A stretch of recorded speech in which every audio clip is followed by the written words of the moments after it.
किराएदार बेटा। उठ जा नालायक, सुबह के 8 बजने को है।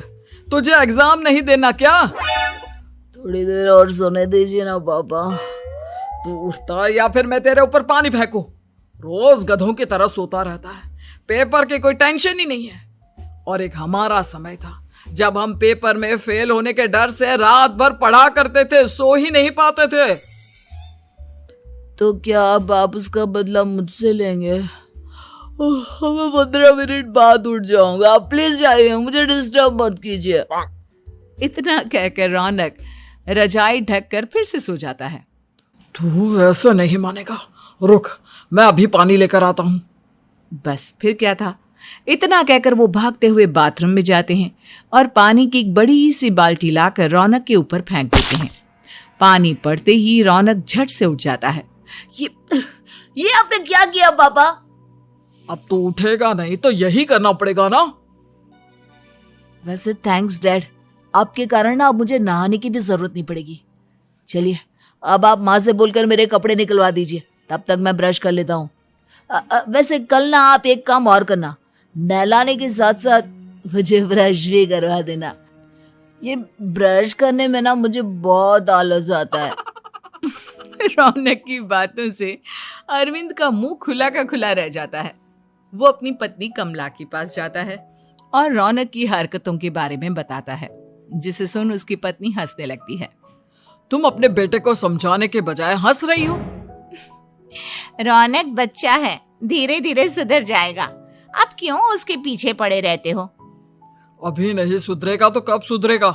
10वीं क्लास में है रौनक, वो अब कोई बच्चा नहीं रहा। अरविंद की इतना बोलते ही वहां रौनक भी आ जाता है। क्या डैड, मैंने आपको एक काम दिया था, वो भी नहीं हुआ आपसे। अरे क्या हुआ बेटा? माँ, मैंने डैड से बोला था कि वो आपको बोलकर मेरे स्कूल की यूनिफॉर्म निकाल दे, लेकिन मेरे पीछे पड़ने के अलावा इनसे एक काम ढंग से नहीं होता। देख रही हो कमला, देख रही हो अपने लाडले को? अरे आप चुप रहिए जी। चलो बेटा, मैं तुम्हें कपड़े निकाल कर दे देती हूँ। बस ऐसे ही साल पर साल बीतते जाते हैं, लेकिन रौनक के रवैये में कोई बदलाव नहीं आता। वो पहले से भी ज्यादा आलसी और पूरी तरह अपने माता पिता पर निर्भर हो जाता है। 2 साल बाद पता नहीं कहाँ गायब रहता है पूरे दिन, अब तक तो आ जाना चाहिए था। अरे आप इतनी फिक्र क्यों कर रहे हैं उसकी? दोस्तों के साथ खेल रहा होगा, आ जाएगा अभी। ये कोई टाइम है खेलने का? 10 बजने वाले हैं, इतनी रात में कौन खेलता है? कमला कुछ कहती उससे पहले ही रौनक वहां आ जाता है। मम्मी जल्दी से खाना लगा दो, बहुत भूख लग रही है। तुम्हें तब तक खाना नहीं मिलेगा जब तक तुम बता नहीं देते कि इतनी रात गए कहां से आ रहे हो। ओ प्लीज डैड, अब आप एसी पे प्रद्युमन बनकर मेरे सर पर बंदूक लेकर मत बैठ जाना। अपनी फालतू की बकवास बंद कर और बता कहां से आ रहा है। माँ अब समझाइए ना डैड को। बता देना बेटा, इनको भी तसल्ली हो जाएगी। आप बोल रही हैं तो बता देता हूँ, मैं दोस्तों के साथ मूवी देखने गया था, इसलिए देर हो गई। तो इन सब चीजों में मेरे पैसे उड़ाता है? कभी 1 रुपया कमाने के बारे में सोचा है तूने? जब देखो हवा की तरह पैसे उड़ाता रहता है। माँ अब आप इन्हें चुप करा दीजिए, वरना ना मुझे गुस्सा आ जाएगा। अच्छा क्या कर लेगा? बता ना, क्या कर लेगा तू? वैसे बात तो ठीक ही है, मैं कर ही क्या सकता हूँ। पैसे तो फिर भी मैं आपसे ही मांगूंगा ना।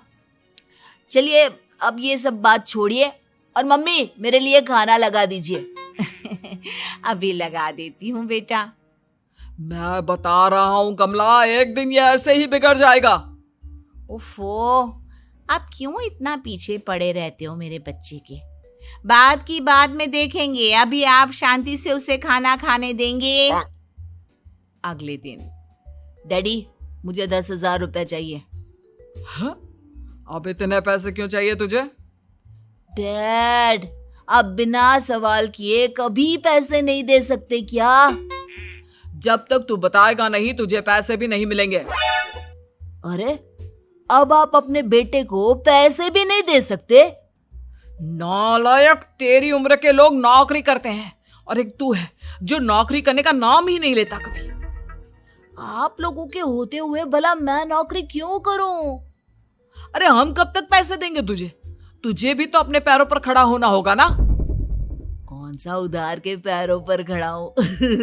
अपने ही तो पैरों पर खड़ा हूं मैं।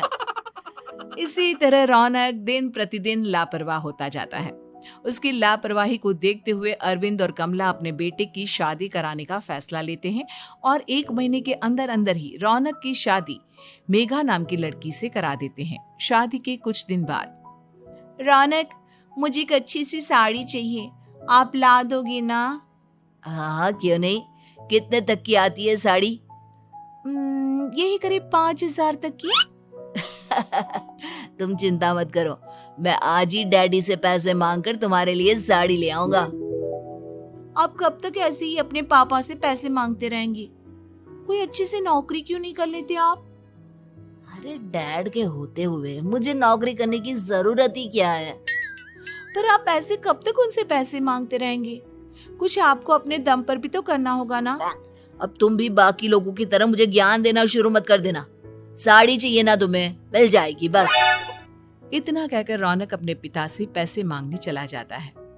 डैडी, मुझे 5,000 रुपया चाहिए। अब 5,000 क्यों चाहिए तुझे? वो मेघा को साड़ी चाहिए थी। अरविंद आगे बिना कुछ कहे चुपचाप उसे पैसे निकाल कर दे देता है। कुछ दिन बाद, तुम्हें नहीं लगता कमला, रौनक हम पर पहले से भी ज्यादा डिपेंड हो गया है? मुझे तो अब उसके भविष्य की चिंता होने लगी है। कल को हमें कुछ हो गया तो वो क्या करेगा? काश तुमने पहले ये सोच लिया होता तो आज हमारा बेटा इतना लापरवाह नहीं होता। तब मुझे कहाँ पता था कि मेरा लाड़ प्यार उसे इतना बिगाड़ देगा कि वो इस हद तक लापरवाह बन जाएगा। कोई बात नहीं, अभी भी देर नहीं हुई। मुझे पता है उसे कैसे सुधारा जा सकता है। कैसे? अरविंद कुछ कहता उससे पहले रौनक वहां आ जाता है और पैसों के लिए हाथ फैलाने लगता है। डैड, मैं और मेघा बाहर घूमने जाना चाहते हैं। अरे वाह, ये आज सूरज कहाँ से निकला है? Dad please. अच्छा चलो अब मुद्दे की बात करो। मुझे अब 25,000 चाहिए। अब तुम्हें 1 रुपया भी नहीं मिलने वाला। अगर तुम्हें पैसों की इतनी ही जरूरत है तो कोई ढंग की नौकरी कर लो। मम्मी, आप कुछ कहिए ना डैड को। बेटा, वो गलत क्या बोल रहे हैं? ये सब हम तेरे भले के लिए ही तो कर रहे हैं। मम्मा, मैंने बताया ना आपको, मुझे नहीं करनी कोई जॉब वॉब। तो ठीक है, निकल जाओ हमारे घर से। तुम्हारे जैसे लोगों के लिए मैंने ये घर खड़ा नहीं किया है। जितना ये घर आपका है ना, उतना ही मेरा भी है। मैं कहीं नहीं जाने वाला।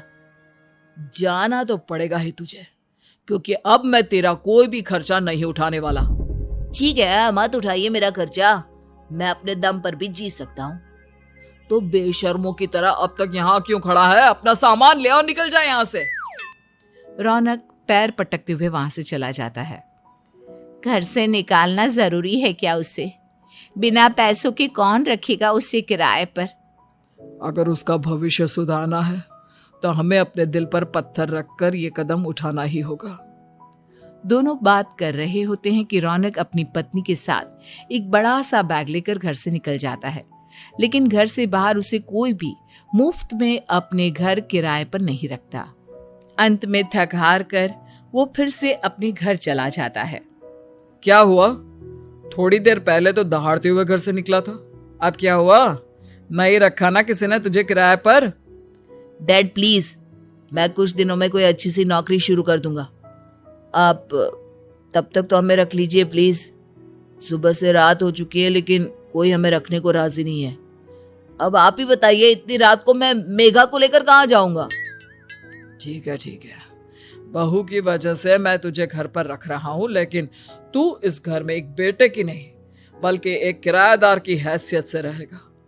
3 महीने है तेरे पास। इन 3 महीनों के अंदर अंदर मुझे तेरी पहली तनख्वाह हाथ में चाहिए, समझ गया? पक्का डैड, इन 3 महीनों के अंदर अंदर तो कोई बढ़िया सी नौकरी ढूंढ ही लूंगा मैं। ऐसे ही धीरे धीरे समय बीतने लगता है और अरविंद के दिए 3 महीनों में से 2 महीने बीत चुके होते हैं। पापा जी ने हमें 3 महीने दिए थे, जिसमें से 2 महीने तो बीत चुके हैं।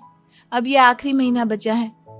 अरे तुम चिंता मत करो, आज मेरा ना 2 जगह इंटरव्यू है, दोनों में से कहीं ना कहीं तो जॉब लग ही जाएगी। अच्छा, all the best. Raunak interview के लिए निकल जाता है, जिसके बाद शाम में रौनक घर आता है। कैसा गया इंटरव्यू? आपकी नौकरी लगी या नहीं? अरे पहले सांस तो ले लेने दो अच्छे से। बताइए ना, मुझसे तो जरा भी इंतजार नहीं हो रहा है। वो दरअसल बात यह है कि मेरी नौकरी तो लग चुकी है, लेकिन पैसे बहुत कम है। कितने पैसे हैं? 15,000। इतने में अरविंद और कमला मिठाई का डिब्बा लेकर आ जाते हैं। बधाई हो बेटा। हम जानते थे तेरी जॉब जरूर लगेगी। लेकिन मेरी सैलरी बहुत कम है मम्मा। कम है तो क्या हुआ, धीरे धीरे बढ़ जाएगी। हाँ बेटा, हम तो बस चाहते थे कि तू अपने पैरों पर खड़ा हो जाए। मतलब अब आप मुझे घर से नहीं निकालेंगे? नहीं, ये सब हमने तुझे जिम्मेदार इंसान बनाने के लिए किया था। Thank you mummy papa. अगर आप दोनों ऐसा नहीं करते तो मुझे कभी अपनी जिम्मेदारियों का एहसास तक नहीं होता। आज आपने मुझे सिखा दिया कि इंसान का अपने पैरों पर खड़ा होना भी जरूरी होता है। इतना कहकर रौनक झट से अपने माता पिता के गले लग जाता है और अपनी कमाई की पहली तनख्वाह वो अपने माता पिता के हाथ में सौंपता है।